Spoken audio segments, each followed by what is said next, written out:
let's see what happens if you have a piggy and then you introduce some needles. You know what the pig said? Pig said, no! I don't even know if it's gonna work or it's not gonna work. We'll see. I'm lying. I tried already, otherwise I would make a video in it. So I know it works. I did some ink on his toes. Well, there would be some toes. But 5-liner didn't work because it didn't want to punch through because the material is quite thick. It's quite alright, but it's still quite thick. But 3-liner did work, so we're gonna go with that, which means it's gonna be really small, thin, fine line detail tattoo on Piggy. And Piggy said, excited. Piggy's excited. But still, she's kind of shocked with all this, and then like, what's gonna happen? The only thing is I can't really use stencil, which means I kind of drew with the marker there a little bit. See on the front leg, toes, whatever. I did a little bit with the marker.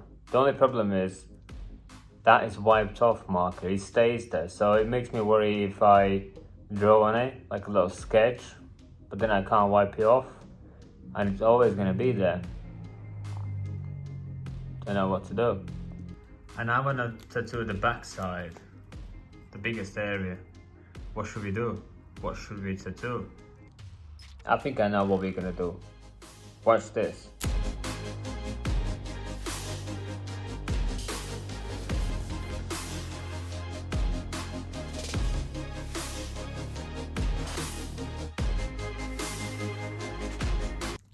So when you take machine, you take cartridge out of the package, you put in, see it's not really straight in, it's not gonna go in, you put in like 10 o'clock and then twist, and that's how you get in, twist, you get out, that easy, done. To get ink inside the cartridge, you literally have the machine running and then dip in, and you're gonna see it will suck the ink upwards. See, it's in. I keep my needle out about this much. What's that, 2-3 millimeters? Something around that. So when I see, like, if I would want to touch that red dot, I can see where the needle is gonna land. Plus, it's only gonna give me so much ink out. If the needle is more in, it's gonna bring more ink out. If the needle is further out, the ink will come less out. Sometimes you switch from one to other depending what you need to do. Ideally, you hold your machine as straight as you can to the canvas, and as the canvas moves, your arm always moves. The needle always stays the same angle and your arm moves parallel or depending how the canvas goes, but you never twist the needle in middle of your tattoo. That always the needle stays the same angle. It's like CNC machine, like a laser cut. Your arm moves, but needle always stays in the same angle forever and ever. You never tattoo like that, you never tattoo like that, you never do that, you never do this. It's always straight up, straight in, and it doesn't make any blowouts, it doesn't make any blurs. It will always go consistently straight in, equal thickness. That's the word, thickness. So always straight and follow that. I know it's hard, I know you want to cheat sometimes, you want to just get in that little corner, but it just goes too much, too far in skin. Not deep in there, but sideways in. So that side gonna blow out. It will be really thick at that side because you went in here, but it's still packed on the side. So the line there, that moment, that area will be thicker than the rest of your tattoo, and you're gonna see that when it's healed. So straight up, yeah, as straight as you can. You'll see in my video when I poke this little piggy, it's straight up. That's the way. The way I hold my machine is I kind of sit on the second finger. I don't know why, but it just feels comfy to me. So what happens is, see my pinky? Pinky sits on the canvas, and it kind of gives me the balance. It allows me to move everywhere with that. If I don't know how other people tattoo, I can't even. If I would do that, but I was still kind of, yeah, I kind of still hold. If I were to do like this, I could, but I think I feel less stability over my hands. I know some people hold differently, but if the conversation is about me and the way I do, I hold on the second finger there, it sits there, these fingers move, and my pinky is there just to keep the balance and keep equal distance everywhere. So that's my little balancer. Allows me to make longer strokes, equal shading, one movement, nice flow everywhere. So that is the reason I hold my fingers like that. I will need to be really careful not to wipe this off, not to make a smudge. I'll need to be trying to wipe as least as possible, leaving ink in as much as possible, so I don't need to double line lines, which means I can make more mistakes. So yeah, let's go for it. And these two there will be cherry blossoms up there, so that's going to be the middle, and these are the points for the petals, and that is like a honey musk face slash I don't know it yet. I'm thinking I'm gonna make some maybe Japanese water here and there, so I didn't want to really finish it because I still have some things in my mind. So let's start pull some lines. Let's ask this piggy, let's ask her, how do you feel? Oh, she's nervous, really nervous, oh my god, proper nervous, alright? Let's go for it.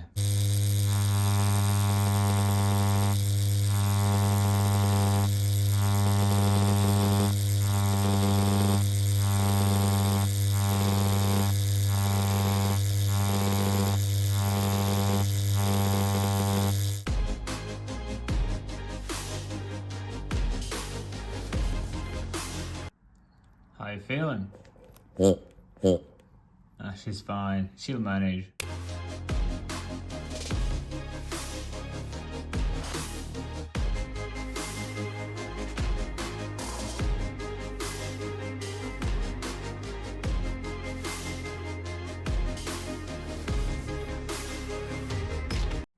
I just rewatched the video of what I'm filming, and to be honest, it looks so easy, so simple in the video, but in reality, it's not as simple. And for practice, it's a no-no. Like it's not good for training. It's hard to be steady and clean and precise, and it doesn't go in as well as easy as it goes in people and humans. So I think it's pretty cool so far, isn't it? We'll see how much ink I have in after I clean and wash, because now I pull the lines but I don't want to wash it. I'm kind of like scraping in, scratching in the lines, which are gonna thicken them up later on, but for now I'll get them all in and see what we got there.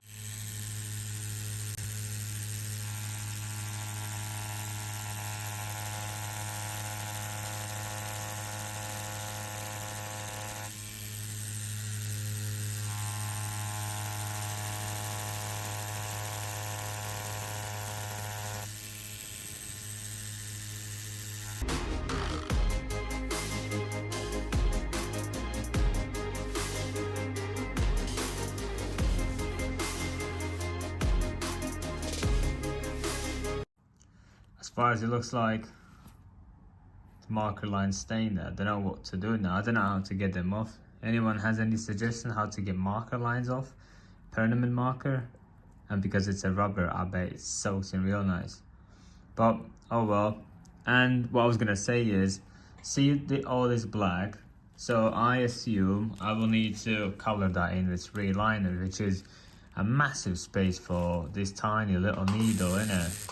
So what I was gonna tell is, when you color something in, all you gotta do is draw tiny circles like that. I'm gonna make them a little bit bigger so you can see. Yeah? You see circle? And then imagine if you shrink that movement tinier. You make tiny little circles over and over and over again. That is how you color in the liner. Bigger movements would need to be done by Magnum, but overall emotion is exactly like this. A little tiny circles, you get the area done, certain certain amount, then you wipe it, then you look what you got, go back and reline and repack in if you feel it's necessary to do so, and then carry on step by step, bit by bit. And this is the moment where your patience is being tested, how patient you can be with yourself. Because if you're gonna run in and scratch the whole area, you will start to bleed, you'll start to get sore, and then you go back and you reopen, it makes double sore. And what I can say is, it gets only sore. The redness comes from empty needles. So when you do to a person and it gets really, really red, hot red, like just not just little redness, red, the red, like all you see online, someone's like proper red. That is the outcome of empty needles. When people tattoo with half only ink coming out, when they have magnums or shading needles on and they run really fast over the skin, the needle going up and down doesn't pick up the ink fast enough to deliver down, so it could go up and down with no ink for at least 10 hits, 10 holes in your body, and they are empty, there's no ink inside, and they're gonna bleed. And they are the ones what's gonna make it sore, what's gonna make it really hard life for him and for you, because now when you tattoo, his body liquid comes out and then you struggle because it will desaturate your ink, and it's not a good experience for both. Best is to go slowly and make sure you always have ink on your needle. So little tiny circles, I don't know if you can see how I do, but literally thousands and thousands of little circles, or more like ovals, and it looks like a spiral in a sense. And you just repeat and repeat and repeat. Steady, with no high speed, chilled, just backing into some black. And that's pretty much it.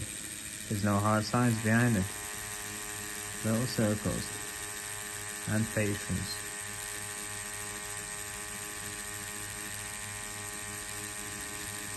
People sometimes get really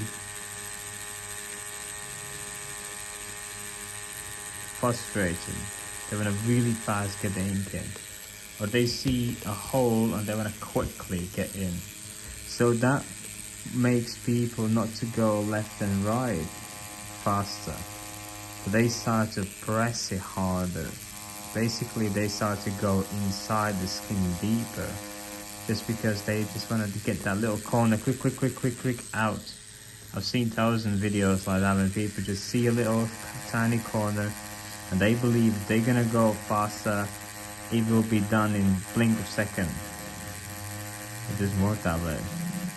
What people do is, because of that impatience, they just harm that person for no reason. And once they go faster, the holes between the hits, imagining the needle goes up and down, up and down, up and down. And when it's down, it touches your skin. The faster you go, the one hit is here, here, here, here. Imagine that would be slow motion. If I go really fast, like boom, the hits would be done sequential.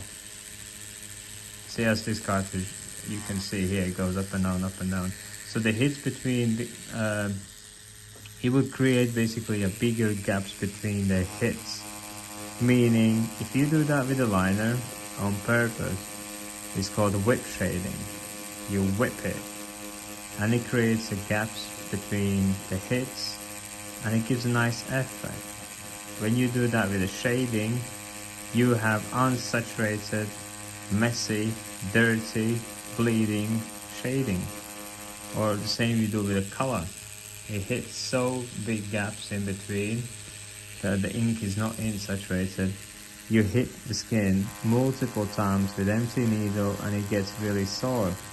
If you watch videos of professionals tattooing, they always go nice and steady and really slow, and you probably wondered why is he doing the way he's doing, but that is the whole reason.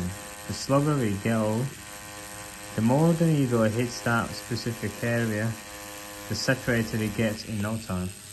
And he's there for 2 minutes and he goes somewhere else, and that area is packed, solid, and he will pretty much never needs to come back because he was there nice and slow. And like I said, the gaps between the hits are so small that it just becomes solid. You can't see the hits.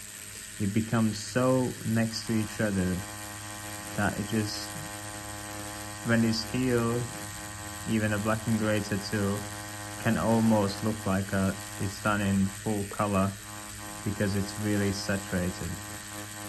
Even just shading can be done really saturated, and it heals extremely smooth, extremely clean. And if you wonder why, that's the reason. Going slower with your machine, and that makes the needle hit that area more, giving that ink in there more, and it becomes saturated. And so you move on, go to the next area, and you have no reason to come back because that area is done. You don't build the tones, you just get in, get it done, and get it out. Simple as that.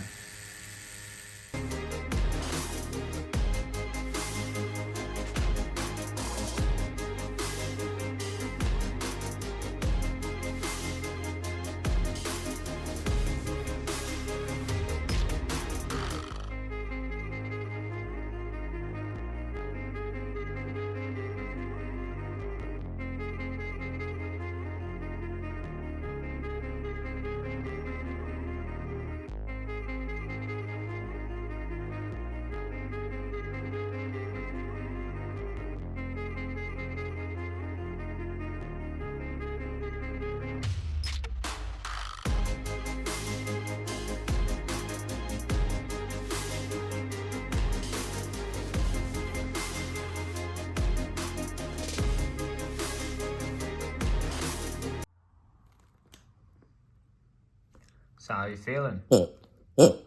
Oh, she's fine.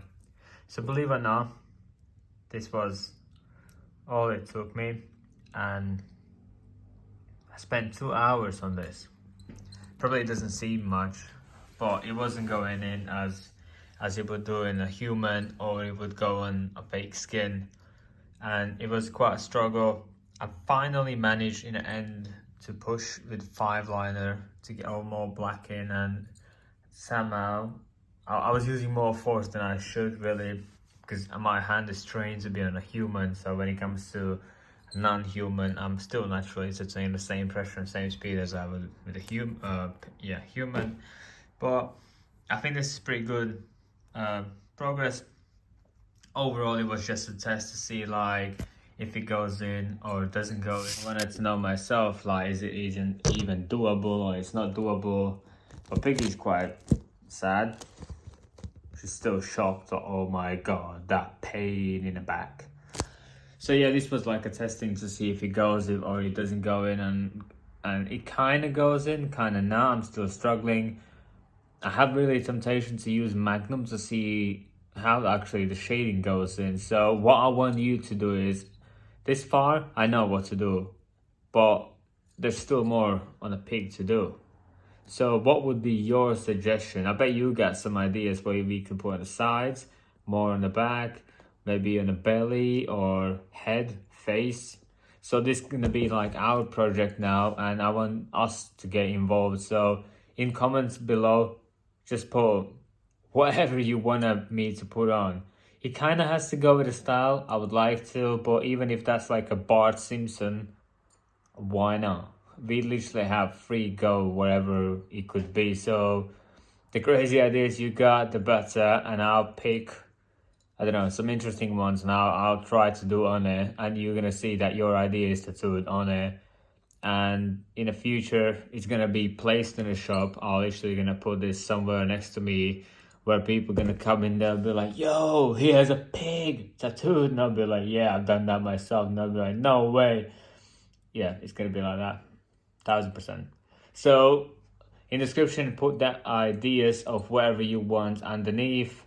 And so far I use 3-liner, 5-liner, and for shading I was literally dipping into black ink and then hitting the water to desaturate, making to like 50% black, maybe 30%, depending where I was, and then slowly doing that kind of movement. For that, probably one day I'm gonna make a video, but remember for the lining, what I said, these little tips and tricks, if you don't remember, write them down. If you go back in the video at the start where I told more what needs to be done and what not, so you can write them down, and literally if you follow just that, you're gonna line. It's easier than you think. It's hard because you make it hard. You want to go differently, and maybe this way, maybe that way. There's no maybe that way. It's like CNC machine, like a laser cut. It only cuts specific way only. There's no what if we, and then you start to complicate your life. Then just needle down, straight down, and one speed, one pressure, one. Just that's it. That's all I need. But yeah, so see you guys on the next video, and I'll see you there. Thank you very much for watching.